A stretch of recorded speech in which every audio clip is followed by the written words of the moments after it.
Estaremos lendo a palavra do Senhor no primeiro livro da Bíblia, livro de Gênesis capítulo 2, versículo 15. Gênesis capítulo 2, versículo 15, viu? Diz assim a palavra do Senhor: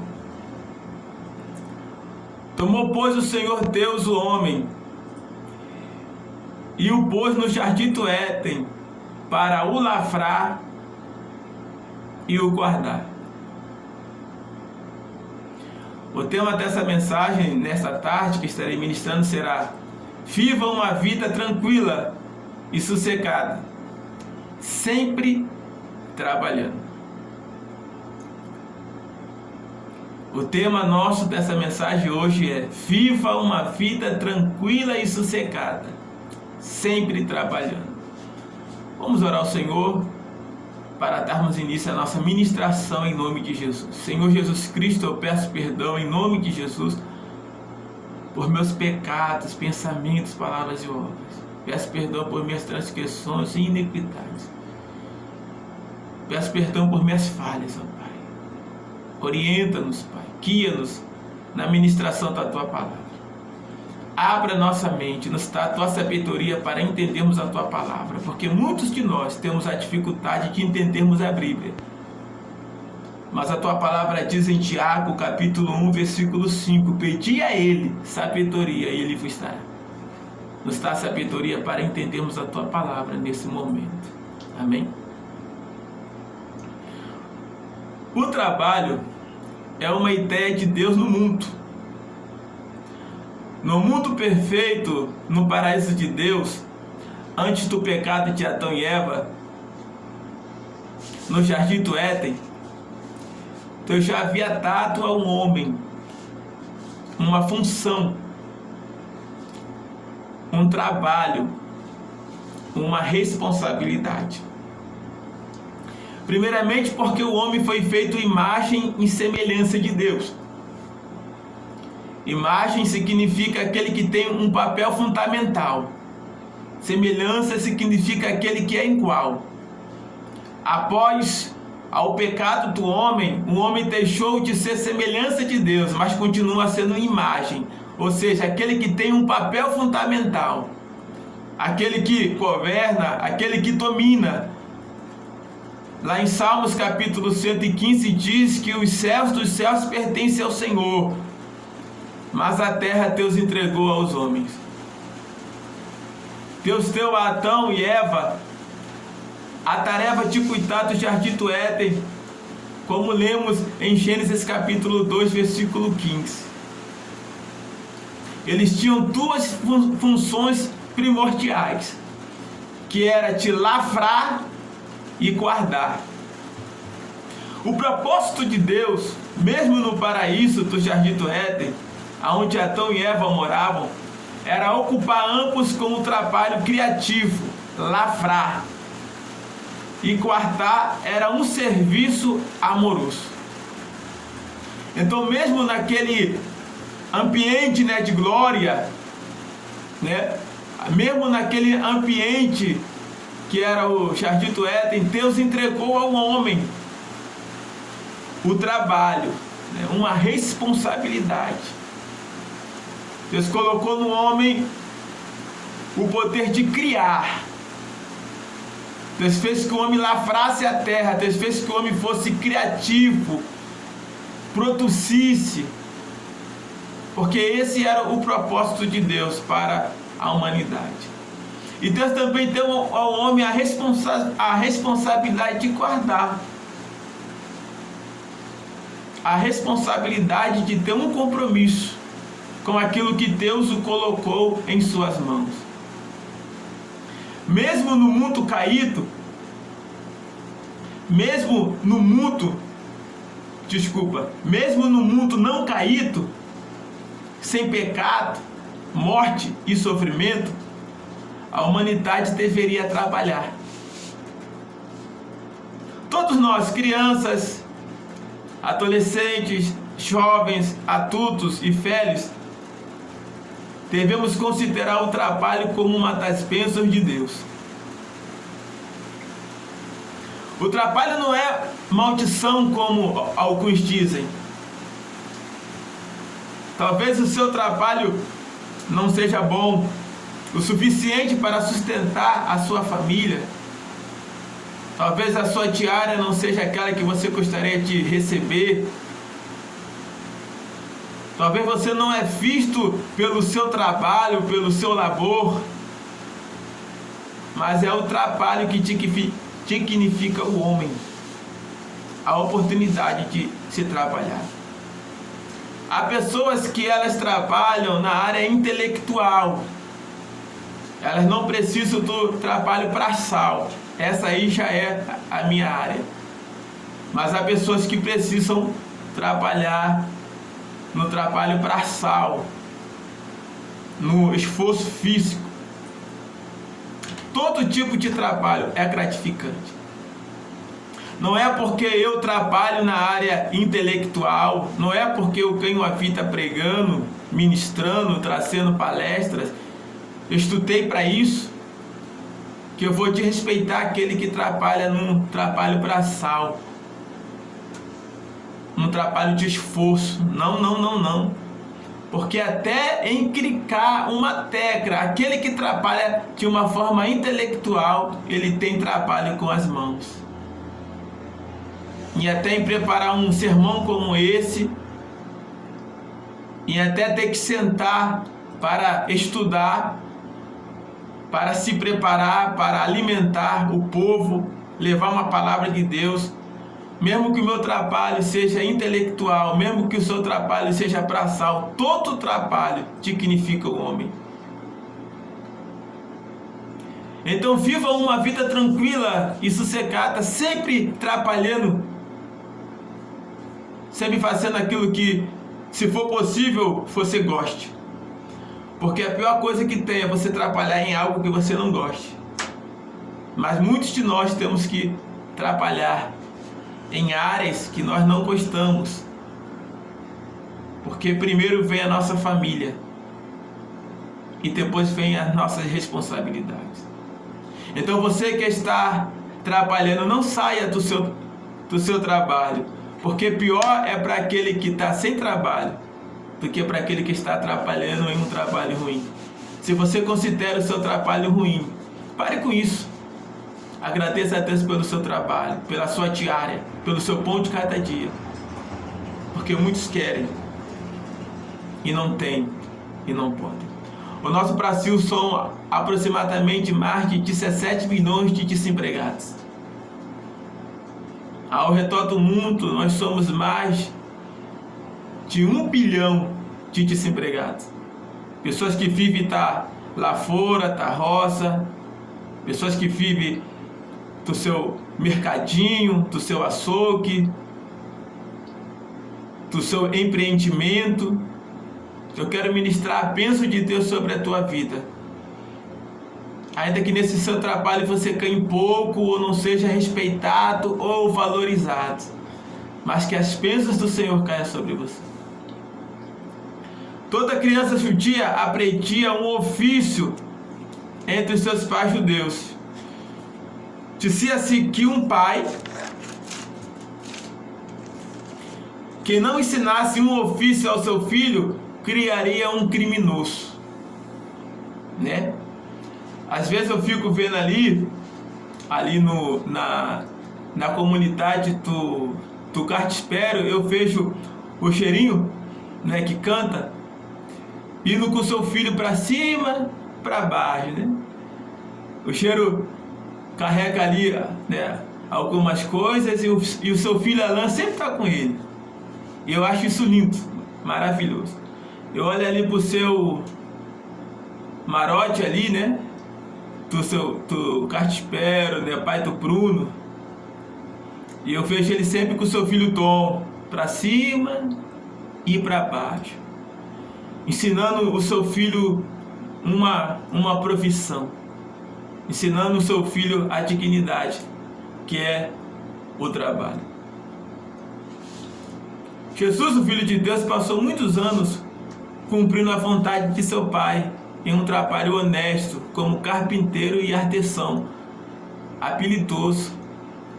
como está escrito em Marcos capítulo 6, versículo 3. Não é este o carpinteiro, filho de Maria, irmão de Tiago, de José, de Judas e de Simão? E não estão aqui entre nós suas irmãs? E esses cantares salvam-se nele, né? Porque eles ficavam admirados. Quando Jesus iniciou o seu ministério como Filho de Deus, com sinais, prodígios, maravilhas, as pessoas não acreditavam. Por quê? Porque Jesus Cristo tinha crescido ali no meio deles. Jesus exercia uma provisão no meio deles. O trabalho de Jesus nada mais era para se cumprir Isaías 53, versículo 3. Era desprezado e rejeitado dos homens, homens de dores e experimentado nos trabalhos, e comum de quem os homens escondiam o rosto e não fizeram delicação algum.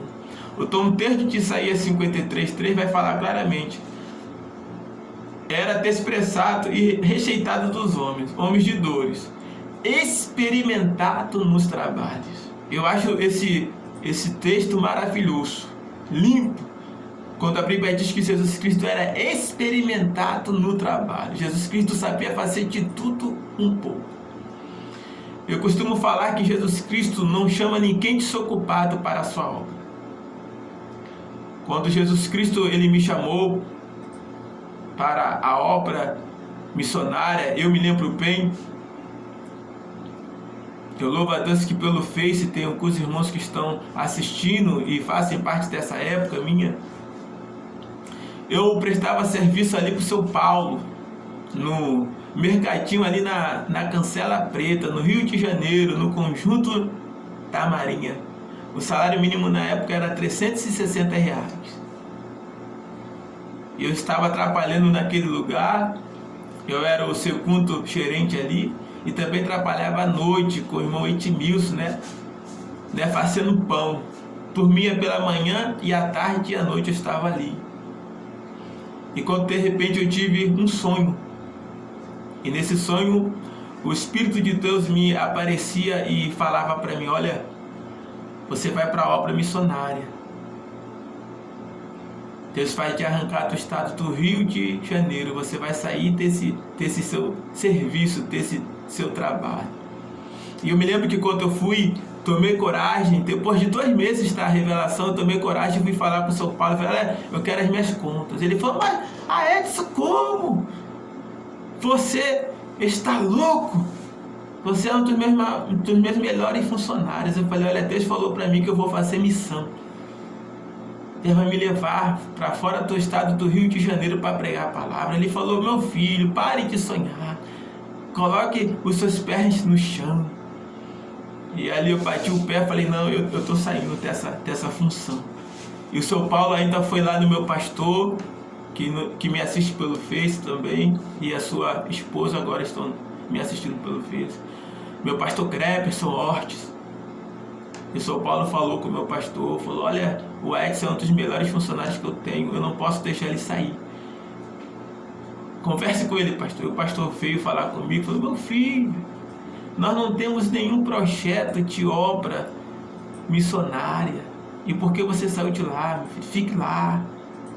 E eu falei: pastor, Deus falou comigo. E alguns meses se passaram. Passou-se aproximadamente um tempo e eu fui enviado para o seminário lá no Belém, em São Miguel, para concorrer a uma vaga em Porto Velho, Rondônia. Fui lá para o São Miguel, Belém, fiquei lá 40 dias. A gente foi para a ilha do Marajó, fizemos um ótimo trabalho lá, fiz um curso lá na ilha do Marajó, a maior ilha fluvial do mundo. E retornei para o Rio, depois de 40 dias fora. Quando eu coloquei os pés no Rio, veio a notícia lá de Belém, lá de São Miguel: você ganhou a bolsa para cursar o Seminário Internacional da Flórida em Rondônia. Você vai para Rondônia e vai estudar em um seminário norte-americano, com tudo pago. Eu passei uma semana no Rio de Janeiro e viajei para Rondônia e fiquei lá 3 anos. Morávamos em uma fazenda, acordávamos 5h30 da manhã e dormíamos 9h30 da noite. Pela manhã era trabalho, tínhamos estudo à noite, pela manhã era aula, pela manhã era aula, pela tarde era o nosso trabalho e à noite estudo. E foi assim 3 anos, trabalhando com roça, fazendo farinha, 3 anos trabalhando de graça, sem ganhar um centavo, mas eu tinha um sonho, eu tinha um objetivo.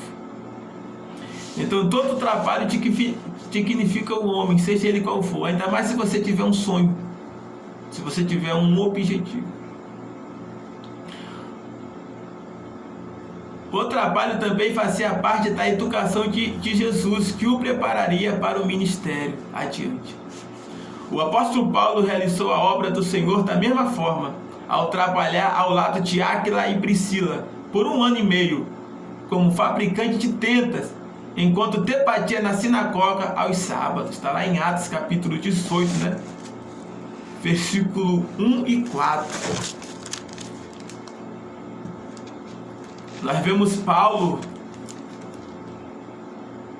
com todo o seu conhecimento, porque se Paulo estivesse vivo hoje, Paulo seria um desembargador, Paulo, ele era um doutor da lei. Ele se converteu aproximadamente entre os seus 25 anos. 2 anos depois que Cristo morreu e ressuscitou, houve a conversão de Paulo.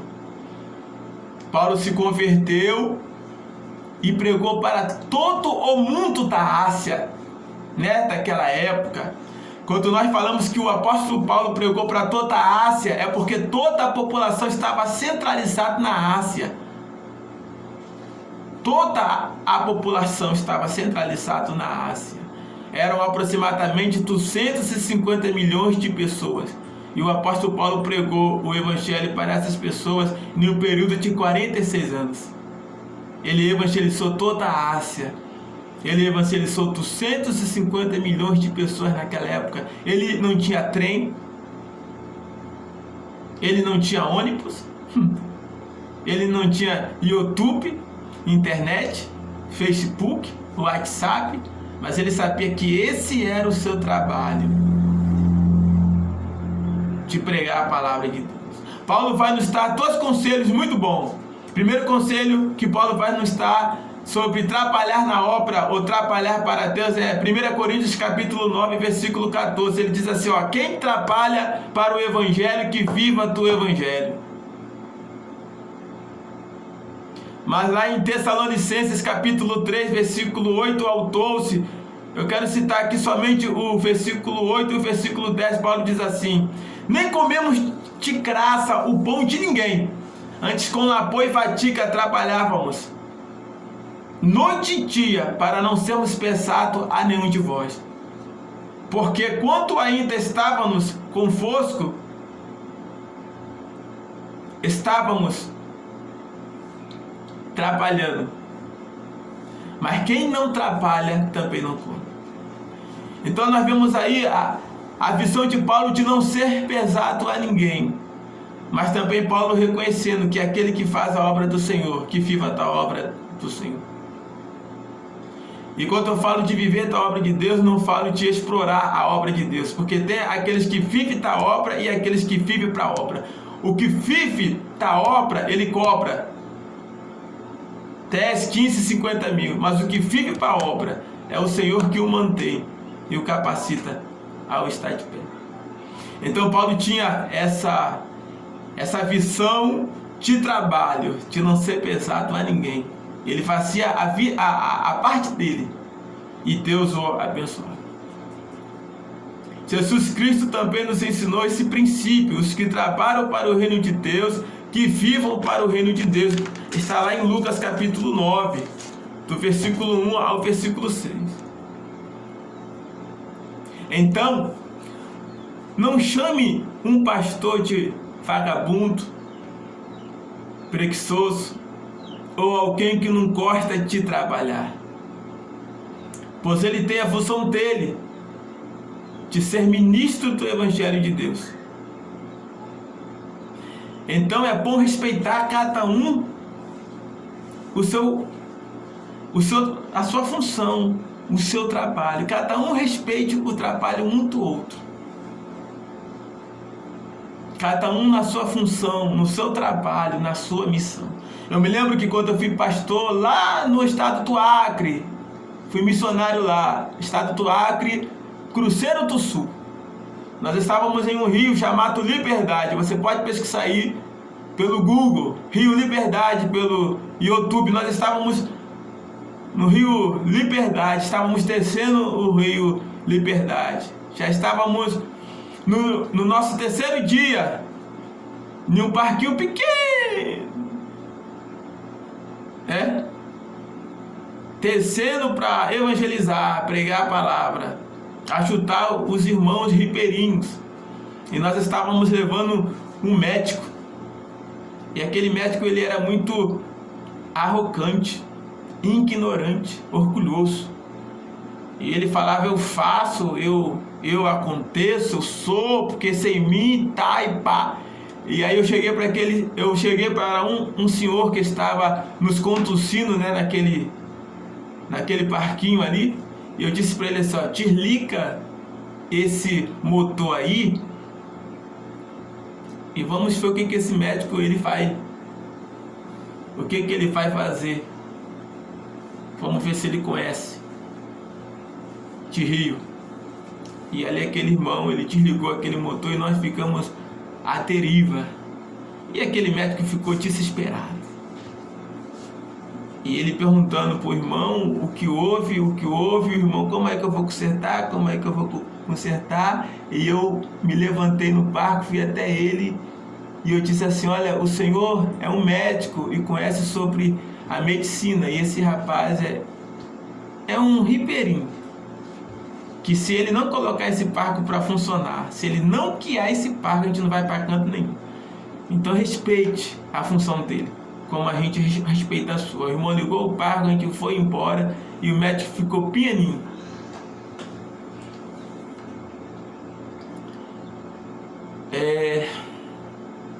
Seria bom que se cada um respeitasse um ao outro em sua função, nós não teríamos tantas decepções, tanta depressão, tanto mal. Eu não posso ser o que você é, eu não posso fazer o que você faz, mas eu respeito quem você é e o que você faz.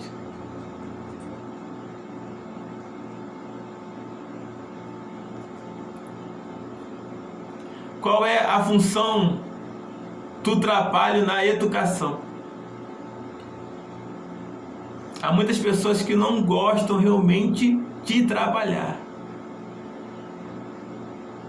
Eu sou daquele tipo de pessoa que, se eu não gostasse de trabalhar, eu acho que eu não teria estudado tanto. Eu fiquei 16 anos sentado em uma cadeira de seminários, de faculdade, me preparando para ser pastor. Trabalhando dia e noite para pagar meus cursos, para manter meus cursos. Descobri que não há nada melhor para o homem do que ser feliz e praticar o bem enquanto vive. Descobri também que poder comer, beber e ser recompensado pelo seu trabalho é um presente de Deus. Essas são as palavras de Salomão, Eclesiastes capítulo 3, versículo 12. A palavra trabalho para muitos significa trabalhamos por necessidade, para pôr a comida na mesa, pagar as contas, economizar um pouco para os momentos difíceis. O trabalho em questão de serviço pode dar à pessoa o senso de valor. Você sabia que há muitas pessoas que se matam quando perdem o seu trabalho? Tem um vídeo aí no YouTube, só você colocar lá, homem se joga do prédio de Copacabana, estado do Rio. De repente um jovem está passando pela praça ali de Copacabana e escuta gritos, e ele olha para cima com o celular mirado para cima, e era um senhor gritando porque havia perdido o seu trabalho. Era um homem rico, um dos homens mais ricos de Copacabana, no estado do Rio de Janeiro. E de repente ele, num momento de surto, ele se jogou e foi filmado ao vivo a queda daquele homem. Ele morreu na hora. Há pessoas que mesmo aposentadas não param de trabalhar. Parabéns para você. Eles mantêm a mente ocupada. Eles mantêm a sua vida ocupada. O trabalho é uma forma comum de responder à pergunta: o que você faz? Ou o que você é? Quando as pessoas não conhecem o nosso trabalho, elas não sabem o que a gente faz e não sabem quem nós somos. Por exemplo, alguém que não me conhece acha que o pastor Edson não faz nada. Trabalho? Não gosta não.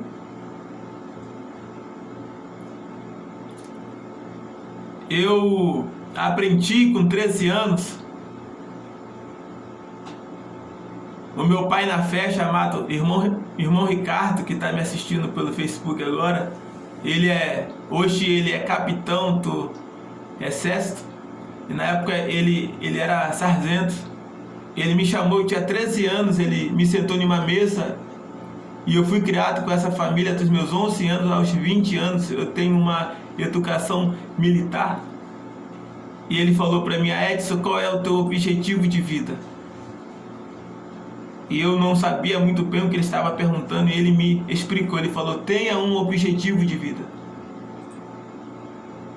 Não lute em vão pela sua vida, para que quando chegar mais tarde você tenha um propósito concluído.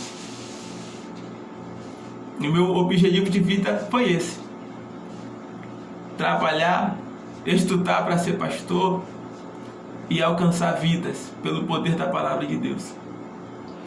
Também tenho outras formações. Eu sou formado em 15 áreas. Deus me ensinou que através do trabalho, através do estudo, você pode ser alguém e chegar muito longe. Ter um emprego a uma pessoa e ele será um candidato a ser alguém de sucesso. Lá em Gênesis capítulo 3, versículo 19, a Bíblia diz assim: no suor do teu rosto comerás o teu pão, até que torne a terra, porque dela foste tomado, porquanto és pó, e em pó tornarás. De repente o trabalho está, a tua mente está quieta, não mudou nada, porque mesmo depois da queda, Deus continuou incentivando o homem a crescer, a procriar, a multiplicar, a ser próspero, a ser abençoado pelo suor do seu trabalho. Para algumas pessoas o trabalho significa apenas um enfadonho laputa diária, que terminará com a morte. O trabalho é mais que uma necessidade econômica. O homem é mais que um emprego que ele precisa. Eu quero que você fique com essa palavra em nome de Jesus. Não critique ninguém pelo trabalho que ele faz. Eu me lembro que eu passei a minha adolescência vendendo bala no sinal. Eu me lembro que eu passei a minha adolescência com a minha mãe preparando suco de laranja para colocar na garrafa para me vender no meio dos carros na Avenida Brasil, no estado do Rio de Janeiro. Eu me lembro que eu vendia refrigerante nas ruas. Nunca despreze a sua origem. Nunca despreze a sua família por ser simples lavradores. Sempre honre os seus pais que estão trabalhando para que você possa comer, para que você possa ter o pão na mesa. E se você quer algo grande, estude, corra atrás e honre os seus pais, honre a sua família. Viva uma vida tranquila e sossegada, sempre trabalhando. Que Deus em Cristo vos abençoe em nome de Jesus. E daqui a pouco eu volto com uma palavra para nossos jovens. Reflexão, conexão jovem. Aleluia, glória a Deus.